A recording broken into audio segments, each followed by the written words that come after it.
कसं आहे पब्लिक हसताना हसायलाच पाहिजे. मी हर्षदा काळे, माझ्या यूट्यूब चॅनलवरती तुमचं मनापासून स्वागत आहे. तुम्ही बघू शकता मी खोरं घेऊन खाली चाललेले वावरात. आज आमचं बटाटा काढणार आहे. दुर्गेशला आज शाळेत नव्हतं पाठवलं कारण तो आजारी होता. मग त्याला खाली वावरात आणून जोळी बांधली ती तो बघू शकता. जुळीत झोपला आणि मग मी यायच्या आधी बरेच बटाटे काढून झाले, जवळजवळ अर्ध्या सऱ्या काढून झाल्या होत्या.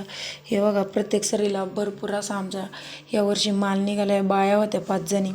या साईला पाटील सरी पाडीत होते म्हणजे, आणि त्यांच्या मागं नंतर मग लगेच बाया या चालत होते. पप्पा बटाटे ठेवायला जागा करत होते आणि मग कॅरेटांनी बटाटे मी व्हायला सुरुवात केली. तोपर्यंत पाटील उचलून द्यायला होते आणि मी व्हायला होते. बटाटे काढून झाल्यानंतर पाटीलने लगेच आरांनी ठेवायला सुरुवात केली.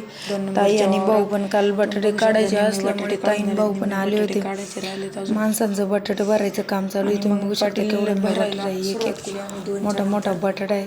आणि तिकडं जुळीत ताई आल्या होत्या, त्यांच्यासोबत चिकी पण आली. चिकी दुर्गेचा खेळ चालू होता. तिकडं नारळाला जुळी बांधलेली होती ना तिकडं.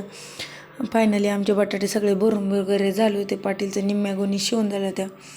बायांना बटाटे वगैरे दिले होते. काही मोठ्यांले बटाटे निघाले त्याचे वेगळे गोणी, छोट्यांल्या बटाट्याचे वेगळी, खराब बटाट्याचे वेगळे गोण, असे जागी जागी वेगवेगळे बटाटे मांडले होते. आणि मग अजून ते शिवायचं राहिले असल्यामुळे पाटील शिवायची काम करत होते. बाकीच्या बायांनी आपलं आपलं वाटणीचं बटाटं घेतलं. काही टपाडांनी घेतलं, काही डोक्यावर घेऊन चालले होते. तुम्ही बघू शकता. हे बघा काहींनी टपात होतलं, काहींनी खाली ओतलं होतं ज्याच्या त्याच्या वाटणीचं बटाटं.